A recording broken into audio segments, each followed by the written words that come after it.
In a bustling London neighborhood, officials forced their way into an apartment that had been sealed shut for a very, very long time. The moment the door swung open, a strange scene greeted them. The air was warm. The heating was still faithfully running after all this time. In the corner of the living room, a television screen flickered, its light casting an eerie glow on the silent room. A news channel was playing, the voices of the anchors echoing into the empty space. A bizarre soundtrack to a forgotten home. The rent had been automatically paid from her bank account, so no one had any reason to check in. For years, the apartment existed in this suspended state, a time capsule waiting to be discovered. The officials moved cautiously, their footsteps muffled by the dusty carpet. They were there on a grim mission, following up on a report about a long-unseen resident. They had no idea what they were about to find, but the stale air and the humming television already painted a deeply unsettling picture of isolation in the middle of one of the world's busiest cities. As the team ventured deeper into the apartment, the scene grew even more surreal, especially for what was supposed to be a routine welfare check. Piled up on the floor, in a cheerful, colorful mound, were dozens of Christmas presents. Each one was meticulously wrapped, adorned with festive paper, bows, and ribbons. It looked as though someone had just finished preparing for a big holiday celebration. The presents were of all shapes and sizes, hinting at a long list of friends and family who were meant to receive them. You could almost imagine the joy and anticipation that went into wrapping each gift. It was a snapshot of holiday cheer, frozen in time. The scene was so normal, so full of life and love, that it made what they saw next even more horrifying.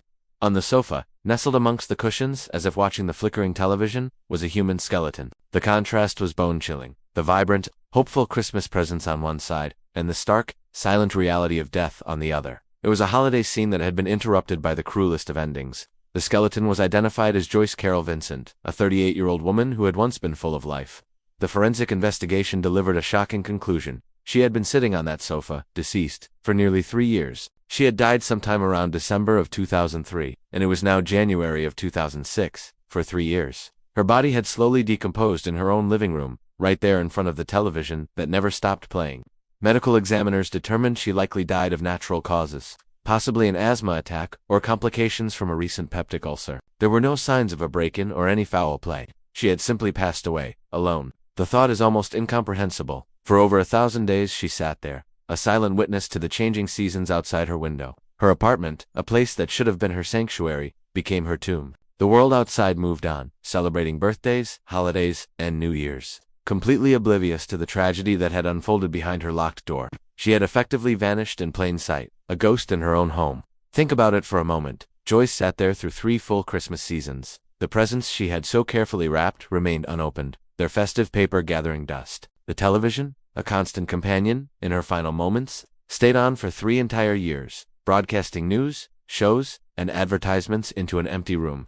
The electricity bill was, like her rent, paid automatically. The constant noise from the TV might have even given the impression that someone was home, masking the silence within. Her neighbors later recalled a strange, unpleasant smell in the building, but they dismissed it. They assumed it was coming from the overflowing garbage bins outside, or a problem with the building's drainage.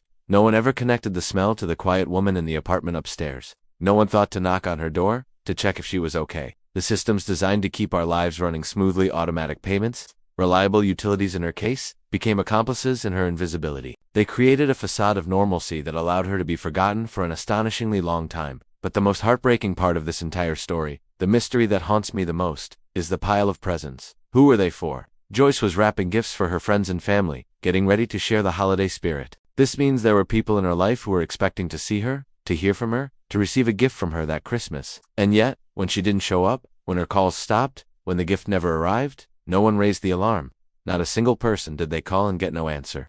Did they assume she had moved on, started a new life, or simply decided to cut ties? The police tried to track down the intended recipients of those gifts, but the trail had gone cold. It's a chilling thought that you could have a circle of friends and family, people you are actively preparing gifts for, and still disappear from their lives so completely that no one comes looking for you for 3 years. It raises a deeply unsettling question about the nature of modern relationships and the connections we think we have. The final, tragic irony of Joyce Vincent's story is who she was. She wasn't a recluse or a loner. By all accounts, she was a vibrant, attractive, and popular young woman. Friends who were eventually tracked down after her discovery described her as someone who was always surrounded by people. The life of the party. She was social, ambitious, and had worked in finance. She had even met famous figures like Nelson Mandela and had dinner with Stevie Wonder. She was someone you would never expect to die alone and be forgotten. But over the years, it seems she had become skilled at moving from one place to another, one group of friends to another, without ever putting down deep roots. She had been in an abusive relationship and had moved into the housing association flat for safety, cutting herself off from many of her old contacts. She became a ghost long before she passed away, drifting through life, and eventually drifting right out of it. Her story is a devastating reminder that even in a world more connected than ever, it is terrifyingly easy to become completely, utterly alone. She was a beautiful, living person, surrounded by the promise of holiday joy, who was forgotten by everyone she ever knew. This has been The Black Box. Thanks for watching, and remember to check in on your friends, especially the ones who seem the strongest. You never know who might need it. See you next time.